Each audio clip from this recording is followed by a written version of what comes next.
Salut les auteurs indépendants. Dans l'article 5 bonnes raisons d'être un auteur ambitieux, je vous parle donc de l'ambition, qui est une valeur qui a souvent mauvaise presse, parce qu'elle est souvent associée à l'arrivisme et à toutes les images de jeunes loups aux dents longues qui sont prêts à tout pour réussir. Aujourd'hui, je vais vous parler d'une autre valeur qui a encore plus mauvaise réputation que l'ambition.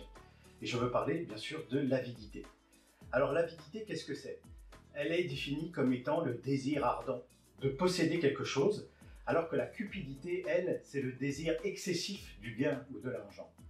La vérité, c'est que nous aspirons tous à une vie meilleure, à obtenir quelque chose que notre cœur désire fortement. Ce quelque chose n'est pas forcément sur le plan matériel, ce n'est pas nécessairement avoir une plus grosse voiture ou plus d'argent à la fin du mois. À la place, vous pouvez avoir le désir d'être reconnu pour ce que vous êtes ou pour votre travail, en voyant votre livre progresser dans le classement Amazon par exemple. Vous pouvez aspirer à devenir indépendant financièrement grâce à votre talent d'écrivain ou à recevoir un prix littéraire pour votre roman ou votre nouvelle. Cela n'a rien de répréhensible, du moment où cette avidité elle est contrôlée et qu'elle ne tombe pas dans l'excès de la cupidité. Et cela peut même avoir certaines vertus. Dans son livre « Père riche, Père pauvre », Robert Kiyosaki nous parle beaucoup d'argent évidemment, mais également de l'état d'esprit qui est propre aux investisseurs et aux entrepreneurs. Et rappelons-le, les auteurs indépendants sont des entrepreneurs. Et à ce titre, il nous explique que parmi les pires obstacles au succès se trouve la négligence. Et pour lui, l'avidité, c'est le remède à la négligence, parce qu'elle force notre cerveau à penser différemment, à réfléchir et à trouver des solutions pour atteindre notre but. Comment m'y prendre pour pouvoir me le permettre? C'est la question que Kiyosaki nous invite à nous poser quand nous voulons obtenir des choses matérielles alors que nous n'avons pas assez d'argent pour le faire.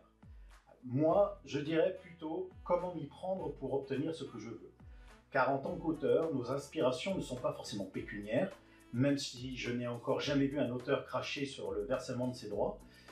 C'est une phrase qui démontre bien que l'on peut changer de vision des choses à condition d'avoir envie d'améliorer son sort, à condition de faire preuve d'une certaine avidité.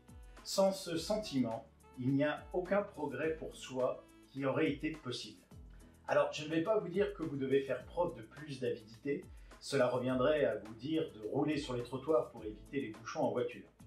L'avidité, c'est une émotion naturelle, mais c'est aussi une arme à double tranchant. En revanche, je vous invite à ne pas culpabiliser si vous la ressentez, à ne pas en avoir honte et à vous servir de cette émotion comme d'un moteur pour vous aider à vous dépasser et à éviter la procrastination ou la négligence. Voilà, après avoir vanté les mérites de l'ambition, je me devais d'aborder ceux de l'avidité. La semaine prochaine, je vous ferai la liste des avantages de la gourmandise et de la luxure.